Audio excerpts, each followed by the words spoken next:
네, 여러분 안녕하십니까. 뉴스 그 이상의 뉴스 G1 뉴스쇼 김우진입니다. 오늘은 절기상 서리가 내린다는 상강이었는데요. 강원도의 고용시장은 더 차갑게 얼어붙고 있습니다. 국가데이터처가 발표한 2025년 8월 경제활동 인구조사 결과에 따르면 올 8월 기준 도내 임금 근로자 61만 1,000명 중 비정규직은 전체 52%인 31만 8천 명으로 통계 작성을 시작한 2003년 이후 역대 최고치였습니다. 올해 비정규직 근로자 수가 정규직보다 많은 지역은 전국에서 강원도뿐이었는데요. 지난해에 이어서 올해도 고용지표 최하위를 기록한 강원도가 양질의 청년 일자리와 개선책 마련에 좀 더 힘을 쏟아야겠습니다. 자, 그럼 한 주간의 주요 뉴스 속 현안을 빠르고 쉽게 짚어보는 G1 뉴스쇼 지금 시작하겠습니다.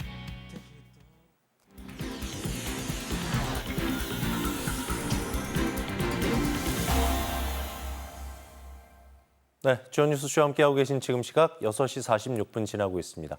계속해서 궁금한 정치권 소식 알아보는 국회 나우 시간인데요. 국회 연결해서 자세히 소식 들어보겠습니다. 김도환 기자. 네, 국회입니다. 이제 국정감사가 거의 끝나가고 있는데요. 강원도로서는 이제 시작이죠. 내일 강원도청과 강원지방경찰청에 대한 국정감사가 열리는데 이번에는 국회가 직접 강원도로 와서 감사를 하는군요. 네, 강원도청 현지에서 열리는 국정감사는 2년 만입니다. 지방자치단체에 따로 여야가 있지는 않습니다만 김진태 도지사가 국민의힘 소속이기 때문에 굳이 따지자면 야당으로서 국정감사를 받게 되는 겁니다. 강도가 조금 다릅니다. 소관상임위원회는 행정안전위원회고 감사 2반이 강원도로 옵니다. 아무래도 민주당 의원 쪽에서 아픈 질의가 나올 가능성이 높겠습니다. 내일이 돼봐야 알겠지만 어떤 자료를 요청했는지 또 어떤 증인이나 참고 있는 인을 불렀는지를 보면 윤곽을 잡을 수는 있습니다. 일단 최근 사안인 영동 물 부족 문제가 다뤄질 것으로 보입니다. 자료 요청도 있었고 강릉 속초 지역의 단체장에 대한 출석 요청도 있었습니다. 가뭄은 자연재해지만 이번 물 부족 사태는 인재다, 이런 방향이 가능할 것 같습니다. 강릉 가뭄 당시 이재명 대통령이 직접 현장 방문해서 해결을 약속했고 민주당 쪽에서도 바짝 신경을 쓰고 있습니다. 당시 김용구 시장의 답변이 부족했다는 평이 있었고 또 인근 속초는 똑같은 가뭄인데 물 부족이 없었다는 지적도 나왔었습니다. 강원도나 강릉시, 속초시 모두 현 단체장이 국민의힘이기 때문에 정치적인 접근이라는 불만이 있을 수는 있겠지만 잘 대응하면 영동 물 부족 해결을 푸는 계기도 될 수 있습니다. 또 하나는 이른바 레고 사태입니다. 2022년 김진태 도지사가 레고랜드를 추진했던 중도개발공사의 채무를 대신 갚지 않고 기업 회생을 신청한다고 발표한 건데요. 김 지사의 의도와 상관없이 채권시장 전반에 신용 경색이 유발됐습니다. 감사원이 당시 판단 과정을 들여다봤지만 공개하지 않고 있는데요. 정치권에서 이 부분을 문제 삼고 있습니다. 더불어민주당 허영 원내정책수석도 지난주 당 국정감사 대책회의에서 레고랜드 채무 불이행 사태를 다시 언급했습니다. 감사원이 즉시 보고서 비공개 결정을 철회하고 강원도와 김진태 도지사의 의사결정 과정을 재감사해야 한다고 촉구했습니다. 국민의 신뢰를 무너뜨린 사건을 정치적으로 덮고 있다는 주장입니다. 물론 강원도는 일단락된 사건이라고 일축하고 있습니다. 물 부족과 레고랜드 외에도 춘천시와 강원도가 갈등을 빚고 있는 행정복합타운 문제도 언급될 가능성이 있습니다. 직접 강원도 와서 감사를 하겠다고 하니까 강원도 입장에서는 조금 부담감이 있을 수도 있을 것 같은데 이번 주 초에 강원랜드도 현장 감사를 받았는데 분위기는 좀 달랐던 것 같아요. 아무래도 소관상임위원장이 이철규 의원이기 때문이겠죠? 네, 그렇습니다. 현장 감사라는 게 잔뜩 벼르고 올 수도 있고 또 둘러보면서 뭐 도와줄 거 없나 이렇게 찾을 수도 있는데 강원랜드 국정감사 같은 경우에는 후자에 가깝습니다. 산자위 소속 의원들이 1박 2일 동안 강원랜드와 폐광지역을 둘러보고 갔습니다. 말씀하신 대로 산자위는 동해 태백 삼척 정선이 지역구인 이철규 의원이 위원장입니다. 이번 폐광지 1박 2일 현장 감사는 이철규 위원장이 주도해서 동료 의원들에게 폐광지역의 현실을 알리고 대체 산업이나 강원랜드 규제 완화 같은 현안에 대한 이해도를 높이기 위해 기획됐다고 보시면 되겠습니다. 지난 월요일 강원랜드 국감에 앞서서 이철규 위원장은 모두 발언을 통해 강원랜드는 단순한 카지노가 아니라 폐광지역, 그러니까 석탄산업 전환 지역의 경제 회생을 위한 기관이란 걸 강조했습니다. 강원랜드 최철규 부사장도 발언을 통해 일본 등 인근 지역의 복합 리조트 개발에 대응하는 3조 원 규모의 K-히트 프로젝트를 설명했습니다. 다음 날엔 의원들 모두 태백과 삼척, 폐광지를 직접 찾았습니다. 폐광이 지역에 얼마나 막대한 영향을 주고 있는지, 왜 태백, 삼척 같은 곳에 청정 메탄올이나 에너지 사업을 해야 하는지 사실 지역 사람 아니고서는 잘 모를 수밖에 없는데, 이렇게 한번 와서 보면 이해나 공감의 정도가 달라질 수밖에 없습니다. 국회가 예산은 물론 정책 방향이나 규제 등을 해결할 수 있는 열쇠를 쥐고 있기 때문에 지역에는 큰 기회가 됩니다. 국정감사가 꼭 잘못된 걸 묻고 따지는 것뿐 아니라 이렇게 문제 해결을 함께 모색하는 자리가 될 수도 있다는 걸 보여주는 자리였습니다. 지금까지 국회에서 전해드렸습니다. 네, 모쪼록 이번 국감이 지역 문제 현안의 해결 그리고 제도 개선의 전환점이 되길 기대하겠습니다. 김도환 기자, 잘 들었어요?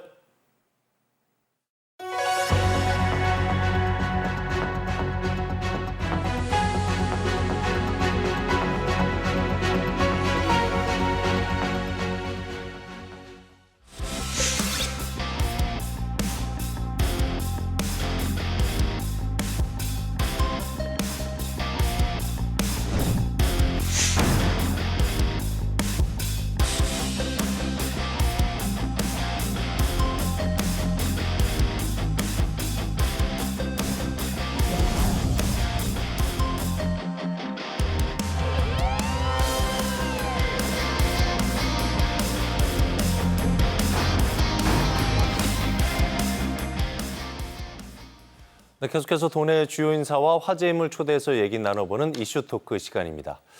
전국 최초이자 유일한 만두축제죠.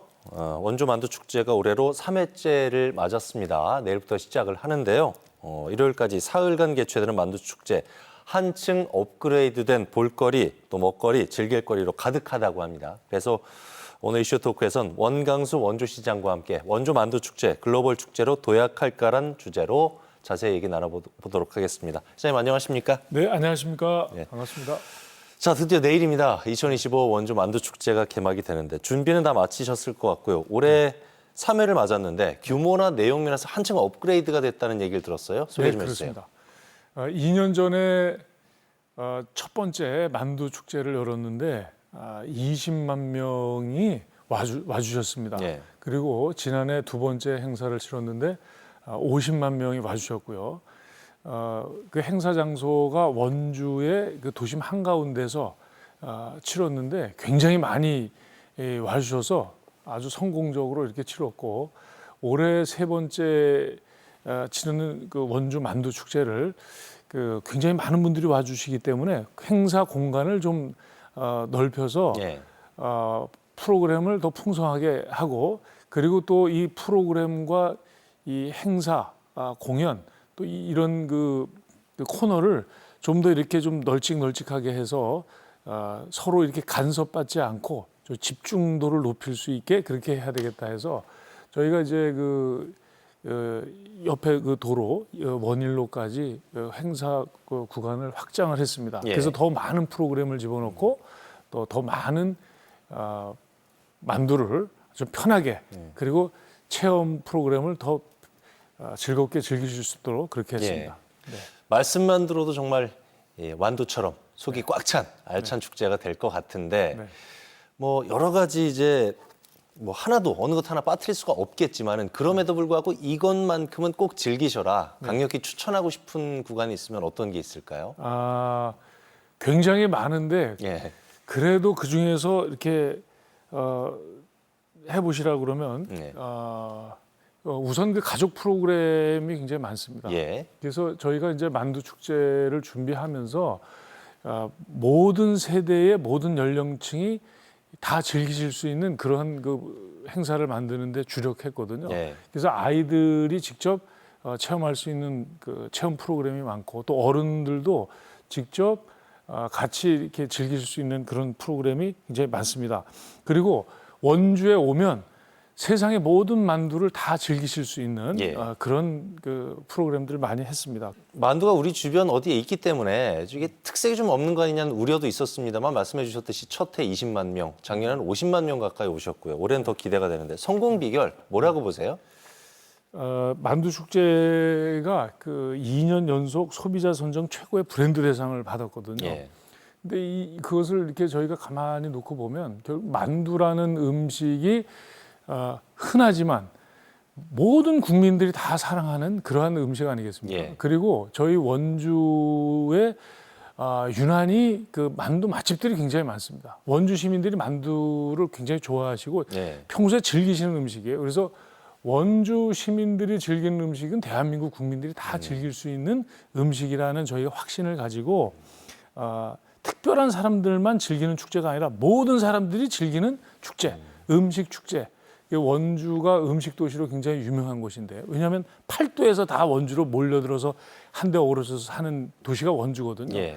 거기에서 맛집들이 총출동해서 빚은 그런 만두들을 모두 즐길 수 있고 또 전국 팔도 북한 만두도 즐길 수 있고 또 글로벌 만두도 즐길 수 있는 그러한 행사 컨셉이 성공 요인이라고 예. 생각을 합니다. 그리고 또 이게 도심 한복판에서 열었다는 점도 큰 성공 요인이라고 생각을 합니다. 예. 되게 보통 보면 축제를 널찍한데 외곽으로 나가서 그런 곳에서 이제 축제를 여는데 저희는 이제 도심 한가운데서 이렇게 열어서 오셔서 만두를 마음껏 즐기시고 부담이 없지 않습니까? 저희 바가지움도 없습니다. 예. 그래서 아주 부담 없는 가격에 만두를 이 세상의 모든 만두를 즐기실 수가 있고 또 아주 재미난 문화 프로그램도 즐길 수 있고 체험도 할 수 있는데 그런 촉매제로 작용하고 있기 때문에 예.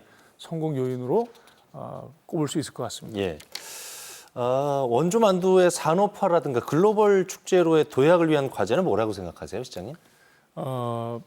거기에는 이제 이 만두 축제를 저희가 치른 후에 자연스럽게 축제가 끝난 후에도 평일에도 서울, 경기 또 저 남쪽 지방에서도 기차를 타고 원주를 찾아주신 분들이 굉장히 많이 계시거든요. 예.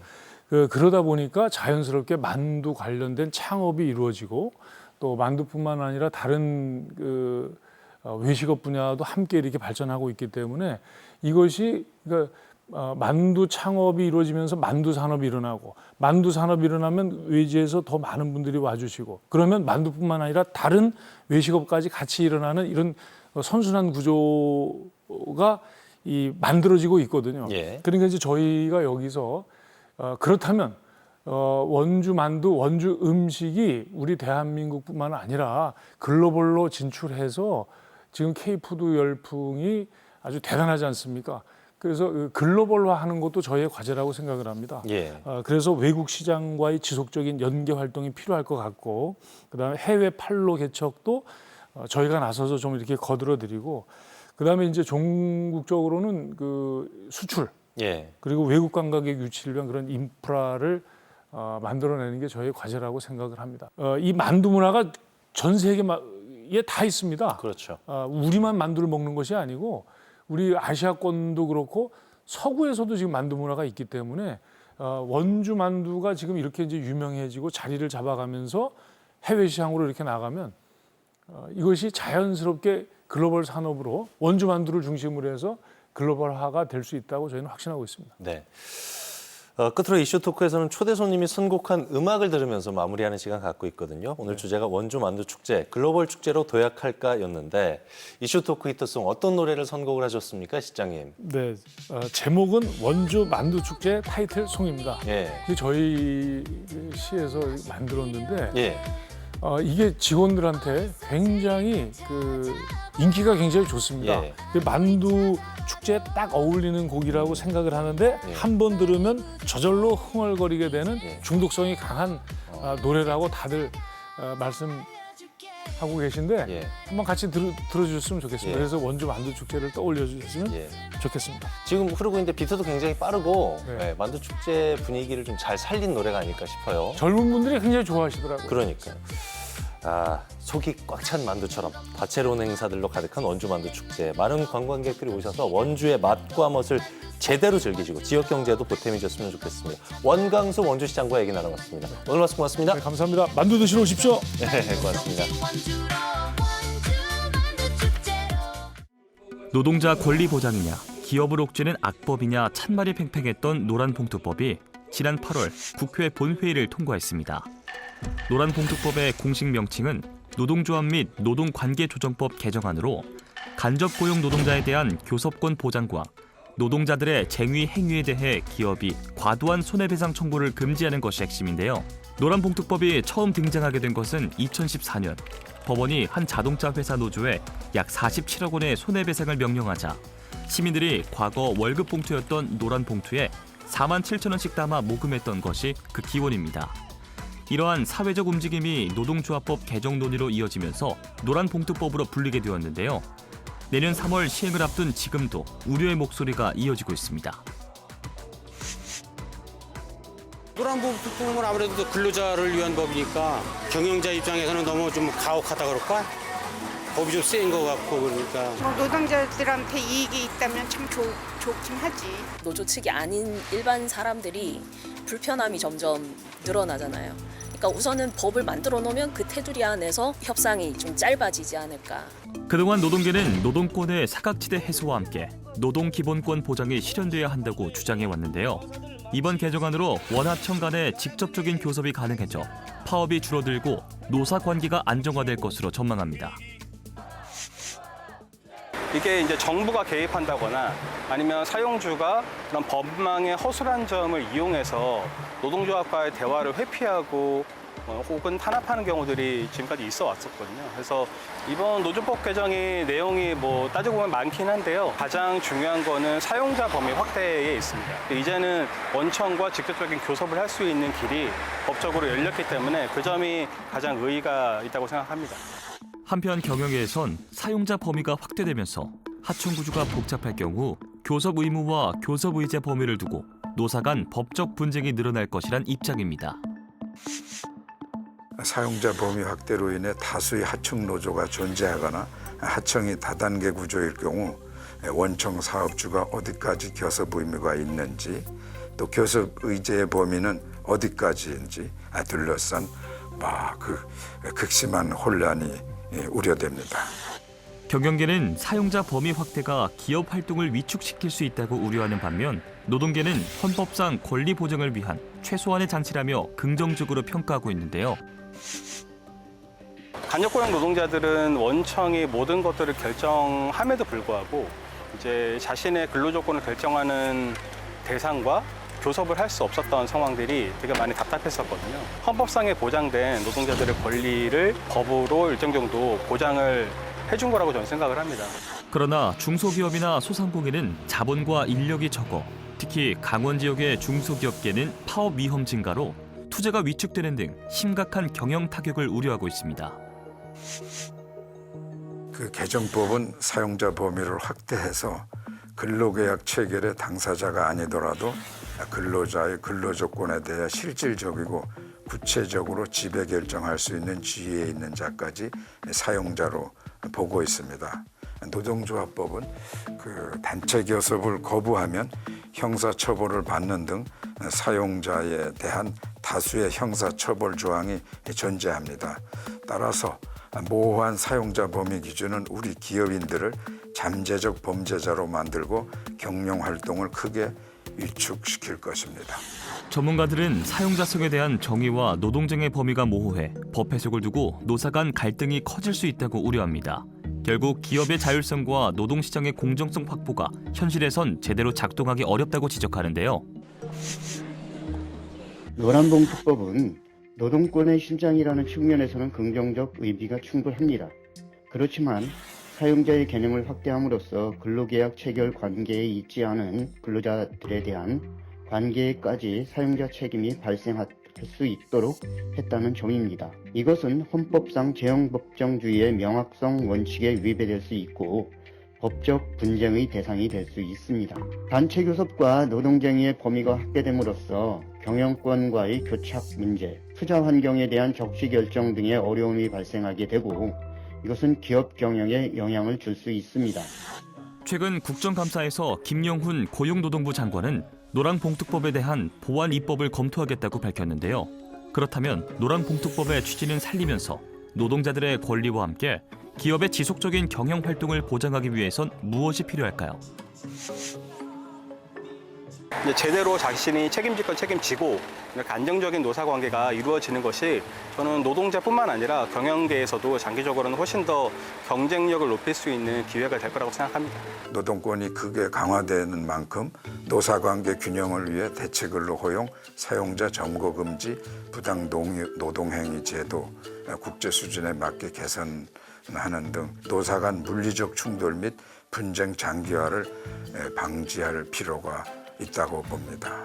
중요한 것은 어느 한쪽의 손을 들어주는 제로섬 게임이 아니라 양쪽의 가치를 어떻게 조화해 나갈 수 있는 사회적 합의점을 찾는 지혜가 필요하다고 할 것입니다.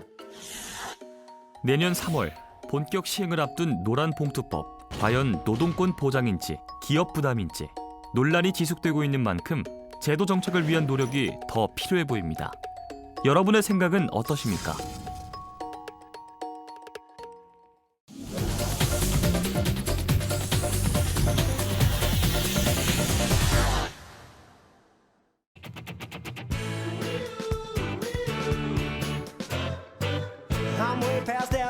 한 주간 있었던 가장 핫한 이슈를 골라 탈탈 털어드리는 시사토크 보이는 라디오에 오신 여러분 환영합니다. 진보와 보수를 대표하는 여야 정치 고수들의 썰전쟁, 좌우지간. 오늘 함께 하실 두 분 소개해드리죠. 강원중원의 젊은 피 윤민섭 의원, 강대규 방사입니다. 어서 오십시오. 반갑습니다. 네, 반갑습니다. 안녕하세요. 이재명 정부 첫 국정감사가 중반에 접어들었습니다. 국감 2주차 이번 주 좌우지간에서는 국감 반환점, 핫 이슈와 화제 인물은 이란 주제로 두 분과 자세히 짚어보도록 하겠습니다. 중앙 정치권 이슈부터 살펴보죠. 국감이 중반에 접어들면서 최대 쟁점은 역시 부동산이었습니다. 집값 폭등과 관련해서 여야가 공방을 벌였고 대책을 마련하겠다고 밝혔는데요. 10월 15일 발표된 부동산 대책에 대해서는 어떤 생각 갖고 계세요? 윤 의원님. 네, 일단 이재명 정부 들어서 세 번째 부동산 정책이 발표됐는데요.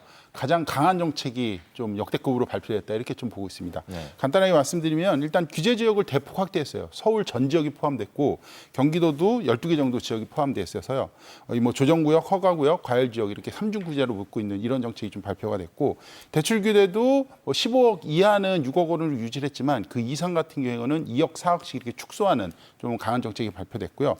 그리고 실거주 의무도 강화됐는데 이게 허가구역에서는 2년 동안에는 무조건 살아야 된다. 좀 이런 규제가 발표됐는데 저는 이렇게 강한 정책은 아직까지 정부에서 추진한 걸 잘 못 봤는데 이번에 강력 있게 냈는데 그 이유를 보니까 갭 투자를 좀 막겠다는 확고한 의지가 있고 그리고 모든 정책들이 부동산 정책들이 여기까지 나오면은 이 풍선 효과라고 해서 여기 규제하면은 여기가 오르고 뭐 이런 부분들이 있어가지고 이걸 막겠다는 정책이 발표가 됐는데요. 예. 일단 단기간에는 서울 한강벨트 이쪽에 이제 수요 조절이 돼가지고 좀 그쪽은 좀 집값이 잡히는 효과가 나타날 것 같은데 저도 이제 이게 장기적으로 집값을 안정시킬 수 있느냐 이 부분에 대해서는 좀 물음표가 많이 있어요. 왜냐하면은 지금 이제 서울 같은 경우에는 집이 워낙 없고 더 지을 데도 없다 보니까 다주택자들이 집을 좀 내놔야지 조정이 되는 부분들이 있거든요. 예. 그렇게 되기 위해서는 보유세나 거래세 이런 것들에 대한 세금 정책도 같이 좀 들어갔어야 되는데 지금 이번 정책에서는 뭐 내년 지방선거를 좀 의식해서 그런지 그런 세금 정책은 들어가지 못해가지고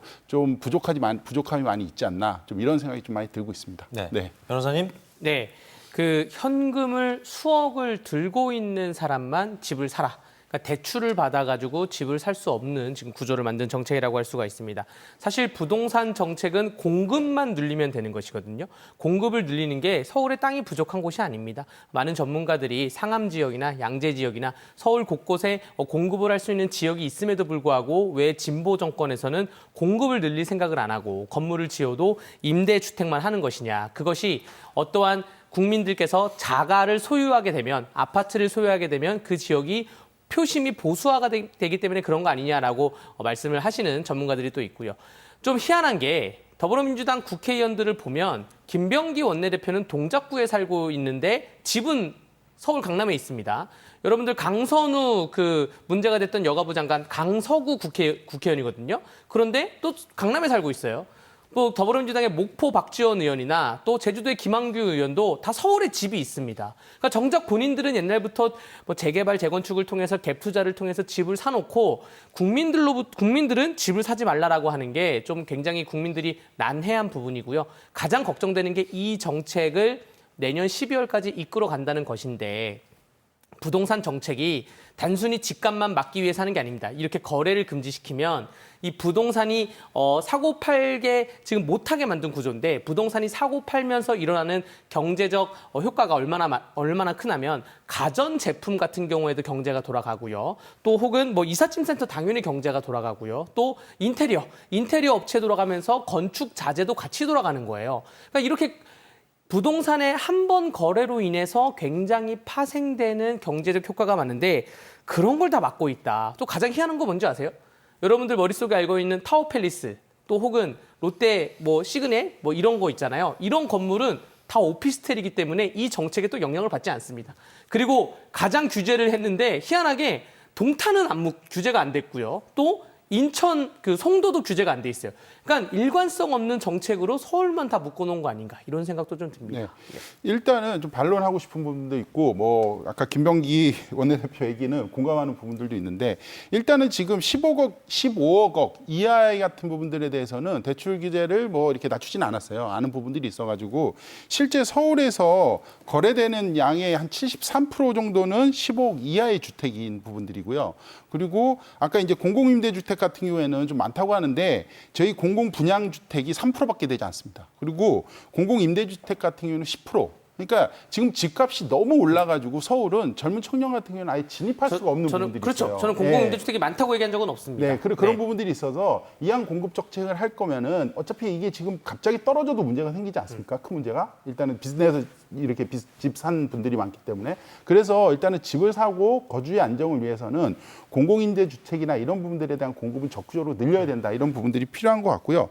그리고 윤석열 정부에서도 아까 말씀해 주셨듯이 뭐 공급만 잘하면 된다고 했는데 윤석열 정부 때도 공급 정책이 절반 이하로 줄었어요. 서울의 집이 윤석열 정부나 그 보수 정권 내도 서울의 집이 그렇게 늘지 않았거든요. 이런 부분들이 분명히 좀 있고 오히려 반대로 종합부동산세 완화해가지고 부사 감세나 뭐 이런 것들에 대한 비판이 좀 있었고요. 그러니까 국민의힘 정책은 야 집값은 공급만 하면 되고 오르면은 빚내서 집 사면 됩니다. 이런 패턴이었다는 거예요. 아닙니다. 이런 부분들이 있어가지고 저는 그거에 대해서는 굉장히 좀 문제점을 지적하고 싶은 부분들이 있습니다. 그 어떠한 부동산 경제 정책의 통계를 보더라도 보수 정권, 이명박, 박근혜, 윤석열 정권에서 부동산이 안정돼 있고요. 진보 정권, 노무현, 문재인, 이재명 정부에서는 부동산이 폭등을 하고 있습니다. 이 데이터는 우리가 절대 거부할 수 없는, 반대할 수 없는 데이터라 말씀드릴 수 있고요. 제가 그나마 윤미섭 의원님 말씀에 크게 동의하는 거는 그 거래세나 보유세를 갖고 잡으면서 1가구 2주택자를 잡아야 되는 거 아니냐. 그러면 제가 만약에 기재부나 혹은 어떠한 부동산 정책을 위반하는 사람이라고 한다면 가장 중요한 거는 지금 1가구 2주택을 꼼수를 하는 게 뭐냐면 자녀를 미성년자 자녀인데 아파트를 갖고 있습니다. 한 3살, 태어난 지 2~3살밖에 안 됐는데 아파트를 갖고 있어요. 이런 거부터 잡아야죠. 그래서 이러한 꼼수들, 그러니까 미성년자, 만 17세 이하가 아파트를 보유하고 있을 때 아파트에 혼자 살겠습니까? 그런 유치원생들이 아파트를 보유하고 있을 때 거기에 대해서 보유세를 굉장히 강하게 드라이브를 걸던가 혹은 뭐 외국인들, 뭐 중국인들이 쓸어담는 그러한 구조에 대해서도 철창을 치던가 이러한 대책으로 나가야지 정리해 주시죠. 일반 국민들 모두 집을 사지 말라? 아파트 그냥 사지 말라? 이거는 좀 역행하는 구조인 것 같습니다. 예, 시장 경제주의에 맞지 않습니다. 예, 저도 공감하는 부분들인데 왜냐하면 진보 정권 전에 이게 보수 정권에서 규제를 너무 많이 풀어가지고 빚내서 집을 사는 부분들이 너무 강했던 거예요. 그거 효과가 이제 다음 정권에 좀 오는 부분들이 좀 있지 않나 좀 이런 생각이 좀 많이 듭니다. 네. 그리고 한 가지는 또 이제 민주당의 정책이 진보 정권이 실패한 것들은 이런 실제 정책을 발표하시는 분들이 상황에 맞지 않는 거예요. 집 사지 말라, 집값 잡아야 한다면서 본인들이 이미 집 다 사가지고 누릴 거 다 누리신 분들이 정책의 메시지를 내니까 국민들이 믿지를 못하는 그런 패착이 좀 있었다는 부동산은 그냥 시장에 인정합니다. 맡기고 저도. 가만히 냅두면 알아서 찾아갑니다. 근데 너무 가만히 냅두기에는 너무 올랐어요 지금. 오늘 하면서. 오늘 말이죠. 오늘 행안위 서울시 국감에 명태균 씨가 증인으로 출석하면서 오세훈 시장하고 역시 대면을 했어요. 네. 예상대로 명태균 게이트 둘러싼 여야의 공방이 펼쳐졌는데 강 변호사님 어떻게 보셨어요? 뭐 생각보다 별게 없었습니다. 네. 명태균 씨가 제시하는 뭐 실질적인 증거나 이런 게 없었고 논리를 보자면 이런 겁니다. 명태균 씨는 나는 오세훈 시장을 7번 만났다라는 거고 오세훈 시장은 이게 만난 게 아니라 내가 도움받은 것도 없다라는 건데 제가 곰곰이 생각해 보니까 뭐 이런 겁니다. 만났다 안 만났다가 우리는 지금 만난 거죠. 대화도 나누고. 근데 제가 이재명 대통령 춘천에 타운홀 미팅 왔을 때 제가 그 자리에 갔거든요. 제가 이재명 대통령 만난 겁니까? 전 만났다고 얘기 안 해요. 제가 어제 강원FC 가서 열렬히 응원했어요. 선수들 지나가는 거 막 인사하고. 제가 선수들을 만난 겁니까? 만난 거 아니거든요. 이 정치권에서는 만났다 안 만났다가 굉장히 문헌적 해석이 달라질 수 있다는 말씀을 드리고요. 오세훈 시장은 특검에다가 오히려 대질신문을 요구를 했죠. 그래서 11월 달에 대질신문을 한다고 하는 것인데 실체적 정의가 좀 밝혀질 거라 보여지고요. 좀 안타까운 거는 행정안전위에서 이렇게 지금 현재 재판받는 사람을 불러가지고 여기에 대해서 만났니 안 만났니 이런 거 따지는 공간이 아니거든요. 행정안전부에서는 행정안전위원회에서는 뭐 행정을 따지던가 혹은 안전을 따지던가 지방자치단체에 대해서 뭐 무슨 아까 말한 부동산 정책을 따지던가 혹은 뭐 약자와의 동행 뭐 이런 걸 따지던가 하는 곳인데 좀 그런 부분이 좀 씁쓸하고 안타까웠습니다. 예, 저도 이제 빈수레가 요란했다. 요거에 대해서 이제 좀 공감하는 부분들이 있는데 이 요란하지 않은 이유는 오세훈 시장께서 재판해가지고 11월 8일 날 지금 특검에서 두 사람이 만나가지고 대질신문을 한다는 거 아닙니까? 그 이후로 한마디도 안 하시더라고요. 예, 저는 무슨 계속 반복되는 거지 되돌려보기 하는 줄 알았어요.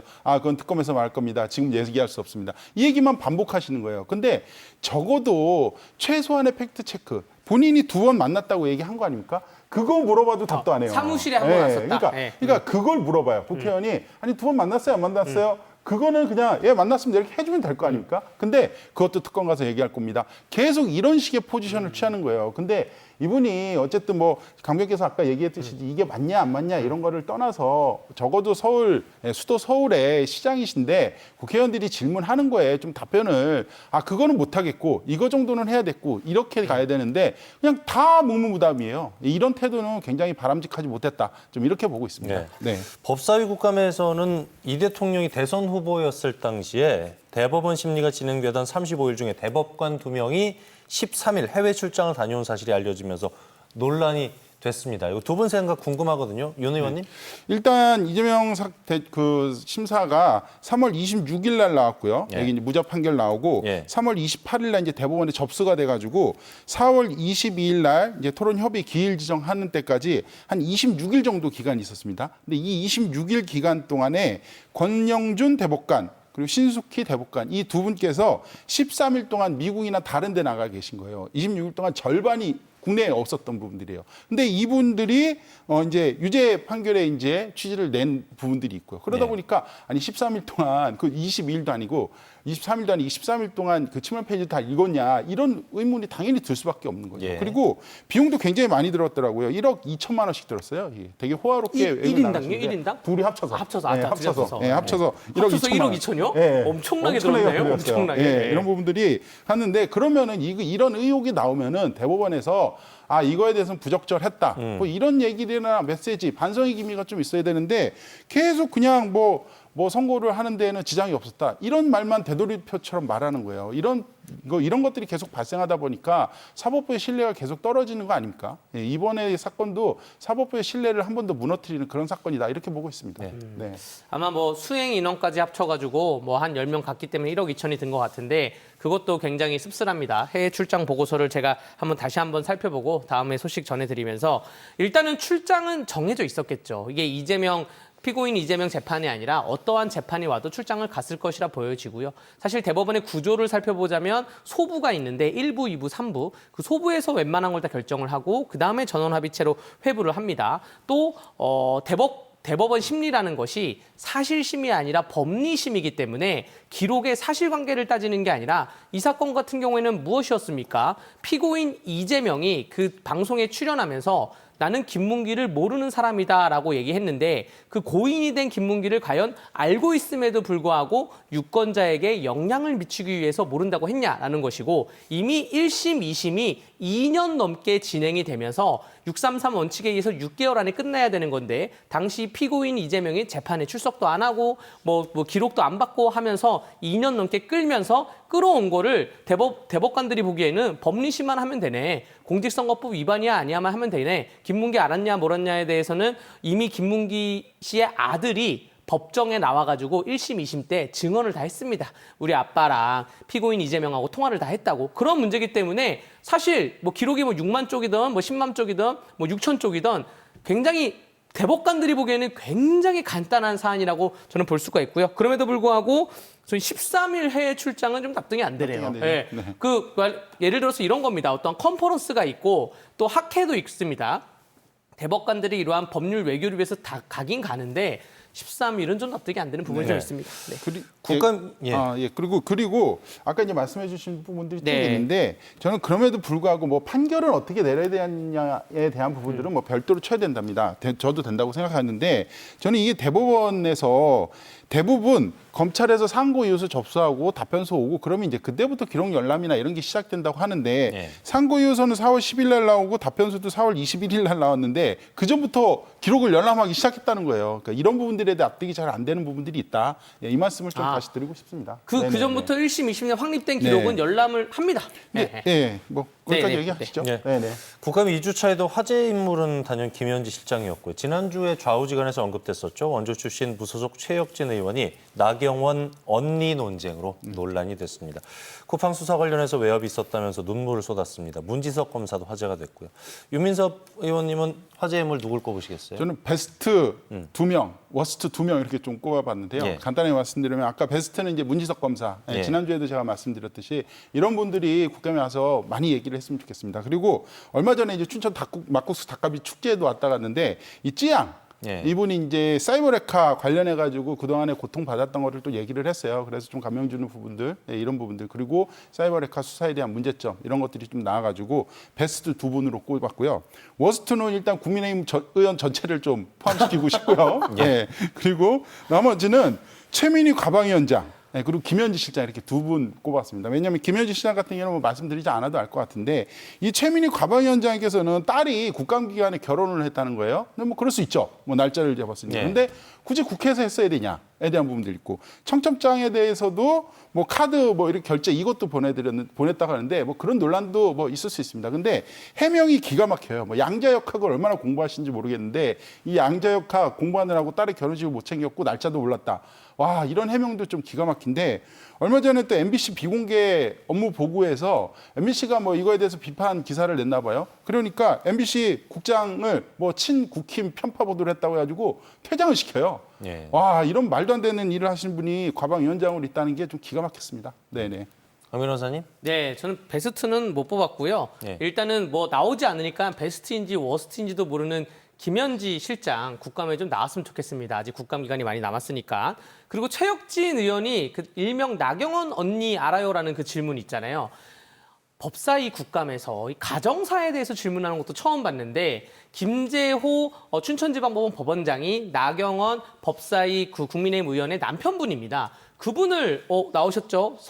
오라고 한 다음에 그 김충식이라는 사람이 있는데 이 사람이 나경원 언니로부터 얘기를 들었다. 이 얘기 들은 적 있어요? 한마디 하죠. 나경원 의원은 언니가 없습니다. 언니로부터 못 들었어요? 나경원 의원은 언니가 없습니다. 반복하니까 그럼 들어가세요. 아니, 사촌 언니냐고. 약간 나중에 볼멘 소리로 약간 사촌 언니냐 이렇게 쭝쭝거렸는데 네. 아니 여러분들 김의겸이라는 전 민주당 국회의원이 지금 새만금 청장으로 개발청장으로 가 있죠. 한동훈 법무부 장관이 뭐 첼리스트를 불러가지고 청담동에서 술을 먹었다 이 얘기를 했다가 벌금 손해배상금 7천만 원을 맞은 게 8월 달입니다. 민주당은 아직도 최혁진 의원이 민주당은 아니지만 아직도 이 정신을 못 차리지 않았나 생각이 들고요. 최민희 의원의 그 핑계가 더 희한했죠. 양자역학을 공부하느라고 나는 딸의 결혼식을 유튜브를 보고 날짜를 알았습니다. 말도 안 되는 과학자세요? 말도 안 되는 변명을 해가지고 국회의원이 월급 받고 공부하는 자리입니까? 그리고 그나마 제가 또 워스트를 한 명 또 뽑자면 이분들 강원도 출신 분이신데 김병주 의원 국감 기간에 캄보디아에 국회의원이 굳이 넘어가가지고 내가 한국인 3명 청년을 구출해 왔다라고 대대적으로 영웅담을 얘기했는데 교민들의 증언에 의하면 간담 회장이 나타나지도 않았고 이미 교민들이 다 빼내온 사람이고 그리고 그게 밝혀진 것이 온몸에 문신이 있는 조직폭력배들이 하는 문신이 있는 결국 범죄자 아니냐라는 그러한 오명을 쓰고 온 건데 그거를 굳이 국정감사라는 굉장히 중차대한 기간에 그랬어야 됐을까라는 생각이 듭니다. 네. 그리고 김현지 실장 얘기 잠깐 짧게 정리해 주시죠. 김현지 실장은 민주당대로 너무 방어를 하면 그 늪에 빠지는 부분들이 있고요. 또 국힘 같은 경우에는 이 김현지 실장에 대해서 계속 물고 늘어지면 지금 야당이 할 일이 굉장히 많아요. 부동산 정책도 해야 되고 캄보디아 문제도 짚을 수 있는데 이 두 양당이 전부 다 김현지의 늪에 빠지지 않았나. 그래가지고 오죽하면은 현지 감사에 늪에 빠졌다. 좀 이런 얘기들도 많이 도는 것 같습니다. 네. 이번 주에는 도내 기관들에 대한 국회 현장 국감이 시작이 됐습니다. 1998년 강원랜드 설립 이후 처음으로 정선 현지에서 국회 산자위 국감이 열렸어요. 강원랜드하고 석탄공사, 도내 기관들이 참여를 해서 폐광 지역 상생 문제 등이 논의가 됐는데 강 변호사님 어떻게 보셨어요? 네, 일단은 우리 이철규 국회의원 굉장히 칭찬부터 하겠습니다. 국정감사의 일정을 정하는 것은 철저히 힘의 논리거든요. 이 힘이 뭐 완력이 세다 그런 게 아니라 평소에 내가 주변 의원들하고 얼마나 좋은 관계를 맺었냐 이런 거예요. 만약에 지금 파행되고 있는 법사위 또 혹은 뭐 과방위 혹은 운영위 이 위원장들이 추미애, 최민희 이런 위원장들이 우리 강원도 정선에 가서 현장 국감 합시다. 그러면 또 난리 부르스가 났을 거예요. 근데 이철규 위원장은 어떠한 그러한 부드럽거나 또 강력한 리더십으로 어쨌든 여야 의원들을 다 데리고 폐광지를 와서 한번 둘러봤고 그 다음에 평가가 뭐였냐면 여야 의원이 하나가 됐어요. 하나가 되면서 우리가 자료로만 보았던 그러한 폐광지의 상생 발전의 실태에 대해서 눈으로 보니까 알았다. 이것이 막장이라는 곳이 막장이라고 이제 탄강의 끝이 막장이라고 그러는데 여기가 이 탄강이군요. 라고 하면서 그러한 모습을 봤을 때 이번 국감에서 굉장히 흐뭇한 좋은 모습을 봤다라고 말씀드릴 수 있습니다. 네, 저도 공감하고요. 왜냐하면은 이 약간 국감 장소를 지정하는 것도 어떻게 보면 기득권이라는 생각이 들어요. 그러니까 왜냐하면 강원도에 왔는데 한전이 처음으로 강원도에 와서 이날 국감을 같이 받았다는 거예요. 그러니까 한전은 한전 본사나 뭐 국회나 나주나 뭐 이렇게 왔다 갔다 했다는데 이번에 뭐 볼멘 소리가 나오더라고요. 본인들은 뭐 강원도를 갔다 뭐 이런 게. 근데 저는 현지가 아니라 이 현장 국감들을 좀 잘했으면 좋겠어요. 이렇게 가지고 현장에 가서 국회의원들이 보고 가시고 그리고 여기 이제 이날 경동 상덕 광업소 아직까지도 이제 국내 유일 이제 운영하고 있는 광업소에 직접 가가지고 거기 있는 분들이 직접 주민분들이 대체 산업 육성이 시급하다 이런 건의문들 전달을 해서 뜻깊은 국감이었다 이렇게 좀 보고 있습니다. 네, 어제 교육의 국감에서는 강원대하고 강원교육청에 대한 국감이 진행이 됐는데 강원대가 운영 중인 공자학원에 대한 비판과 함께 강원학원의 사학비리 문제도 나왔고요. 또 신경호 교육감의 사법 리스크 등이 도마 위에 올랐는데 두 분 의견 역시 궁금합니다. 먼저 윤 의원님. 어제 지난 국감이 좀 강원도 교육계에 좀 수치스러운 날이 아니었나 좀 이렇게 좀 보고 있습니다. 왜냐하면은 교육감은 교육청 같은 경우에는 뭐 신경호 교육감의 재판 문제, 최준호 정책협력관 내 말도 안 되는 근태 문제들 이런 것들이 좀 다 드러났고요. 특히나 강원대학교 같은 경우에는 뭐 22년도, 23년도, 24년도, 25년도 계속 뭔가 비리나 문제가 터지고 있는 부분들이 좀 적나라하게 드러났어요. 그리고 강원대학교 병원이나 뭐 이런 문제들도 좀 나온 부분들이 있고요. 그리고 강원학원에 대한 부분들도 굉장히 좀 중점적으로 드러났는데요. 지금 여기 이사장께서 뭐 각종 횡령이나 뭐 이런 사학 비리의 종합판에 놓여져 있다고 종합판적인 문제가 이제 놓여졌다고 보는데 이 현 이사장이 또 신경호 교육감의 형사재판의 변호를 맡고 있다 이런 또 증언이 나왔거든요. 그래요? 이런 증언이 나와 있어가지고 이런 것도 굉장히 심각한 문제다. 이런 것들이 좀 드러나서 강원 교육계에 좀 어떻게 보면 수치스러운 날이었다. 좀 이렇게 보고 있습니다. 빨리 이런 국감에서 지적된 부분들이 개선돼야 된다고 생각을 합니다. 네, 제가 뭐 그 부분은 저도 확인을 해보겠습니다. 일단은 제가 본 강원도의 어제 국감은 사실 기대를 많이 하면서 장소는 대구에서 했어요. 장소는 대구에서 했지만 강원대학교와 저희가 나온 강원대학교와 강원도 교육청에 대한 국감이 있다고 해서 관심 있게 봤는데 저도 국회에서 3년 정도 국정감사를 준비하면서 가장 목표가 뭐냐면 아직 언론에 나가지 안 나간 부분을 찾는 겁니다. 국정감사에 정말 국민들이 언론에 나가지 않는 부분을 찾아가지고 감사로서의 효력을 발생하는 건데 사실 어제 강원학원 문제나 또 강원교육청 문제나 강원대학교 공자학원 문제는 공자학원이 전국에 국립대 다 있으니까 그거는 국민의힘 의원이 질의한 건데 이러한 부분에서 너무나 되새김질이고 너무나 재탕이 아닌가 생각이 들었고요. 또 그 백승하 의원, 강원도 교사 출신이죠. 이분이 강원도 출신은 아닙니다. 강원 교사 출신이고 충청권 언론에서는 충청도 출신 국회의원이라고 불려지고 있는 분인데 그분이 이제 신경호 교육감에 대해서 현재 1심 판결이 선고가 되었으니 사퇴를 해야 되는 거 아니냐라고 했을 때 국민의힘 의원들이 지금 이재명 대통령은 12개의 혐의 5개의 재판을 받고 있고 이미 1심, 2심 선고된 것도 있고 파기환송 유죄 취지된 것도 있는데 같은 거 아니냐라고 하면서 좀 파행이 되었습니다. 그러니까 어떠한 부분을 말씀드리는 거냐면 좀 교육이잖아요. 교육 정책적인 얘기는 많이 안 나왔어요. 교육 정책적인 얘기가 뭐 AI 선도 교육을 하던가 뭐 기타 등등 할 얘기가 많은데 그런 부분이 좀 굉장히 아젠다가 안 다뤄진 게 다소 좀 실망스럽다 말씀드립니다. 네. 네. 법사위 국감에서 민주당이 추진하는 사법개혁도구도 여야 논쟁이 뜨거웠거든요. 현재 14명인 대법관을 26명으로 늘리겠다는 것이 민주당 사법개혁안의 핵심인데 짧게 좀 정리해볼까요? 강대규 변호사님. 이거는 이제 피고인 이재명 구하기이죠. 그 라이언 일병 구하기라는 영화가 있습니다. 예. 그 영화에서 라이언 일병은 구해와요. 하지만 구하러 가다가 반 죽고 오다가 반 죽습니다. 피고인 이재명 구하기 위해서 대한민국 사법체계를 쑥대밭을 만들고 있다는 것이고 결국 이게 범죄자들이 제일 좋아하는 거예요. 뭐냐면 사실상 사심제도 도입. 대법원에서 끝났지만 재판 한 번 더 합시다. 그리고 대법관 수 늘립시다. 그리고 압수수색에 대해서 미리 알려줘가지고 압수수색, 사정영장, 실질심사 제도를 도입하는 거. 지금 더불어민주당이 추진하고 있는 사법개혁이 다 범죄자들이 좋아하는 거고 저 대법관 증언 같은 경우에는 26명 중에 22명을 이재명 대통령 임기에 임명을 합니다. 대법관의 임기가 6년이에요. 이재명 대통령이 만약에 임기 마지막에 대법관을 22명을 임명을 했다. 그 대법관의 임기는 그 다음 정권까지 넘어갑니다. 그러면서 피고인 이재명의 재판이 진행되겠죠. 이러한 모든 게 결국에는 본인 재판, 피고인 이재명 구하기 위해서 민주당이 법안을 발의한 거라 보여지고요. 지금 제가 법조계에 속한 사람으로서 말씀드리고 싶은 거는 대법관 증언할 게 아니라 1심 판사분들 인원수를 늘려줘야 됩니다. 지금 로스쿨이 도입되고 변호사가 엄청 많아지면서 사법 서비스가 국민에 가까이 왔어요. 애들끼리 싸움만 나도 고소고발하는 세상입니다. 그래서 1심 판사님들이 할 일이 너무나 많아졌기 때문에 1심 판사 수를 늘려주는 게 더 맞다라고 생각이 됩니다.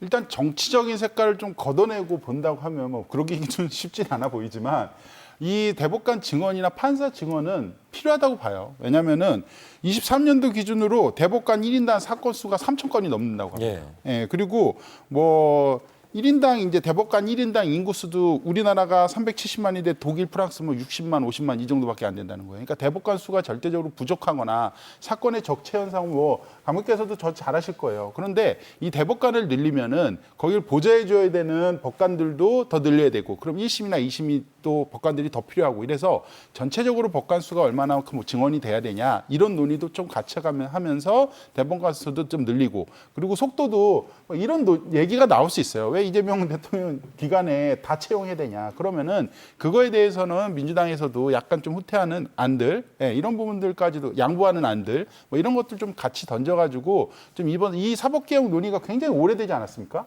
근데 이번 기회는 좀 이런 논의들이 좀 충분히 좀 담아져서 공론화가 좀 돼야 된다고 생각하는데 민주당의 속도가 너무 빠른 부분들을 좀 인정합니다. 숫자적인 의미에서 민주당의 모순을 말씀드리자면 대법관 인원수가 14명에서 늘어나야 되는 게 대법관 1인당 갖고 있는 재판이 많다는 거 아닙니까? 그 대법관이 지금 민주당이 사심제를 도입하면 대법원에서 끝난 사건이 헌법재판소로 넘어갑니다. 헌법재판소에서 사실상 사심제가 진행되는 건데 헌법재판관은 9명이에요. 그럼 헌법재판관도 한 30명으로 늘려야 돼요.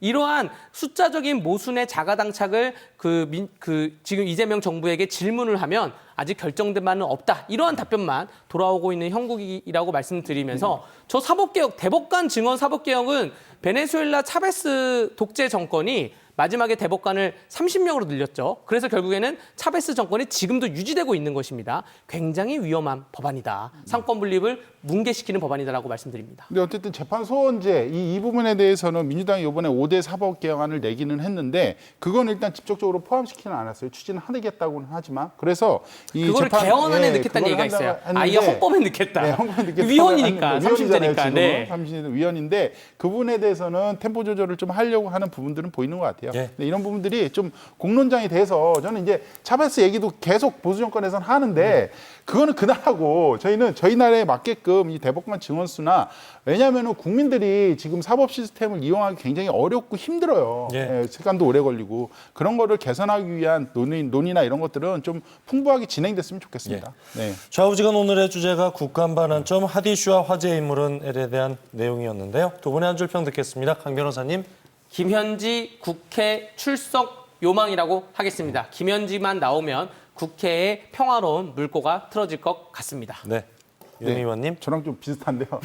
현지 국감 말고 현장 국감 합시다. 입니다. 알겠습니다. 내일 열리는 강원도청 현지 국감에 관심이 일단 쏠리고 있습니다. 정권 교체 후에 처음으로 실시되는 데다가 김진태 지사가 야당 단체장으로서 만든 첫 국감이기 때문인데요. 다음 주 좌우지간엔 강원도 국감에서 이슈가 된 현안 등을 종합해서 탈탈탈 털어보도록 하겠습니다. 함께해 주신 윤민섭 의원, 강대규 변호사였습니다. 오늘 말씀 잘 들었습니다. 감사합니다. 감사합니다. 네, 뉴스 그 이상의 뉴스 주연 뉴스쇼. 오늘 저희가 준비한 소식은 여기까지입니다. 편안한 저녁 시간 보내십시오. 고맙습니다.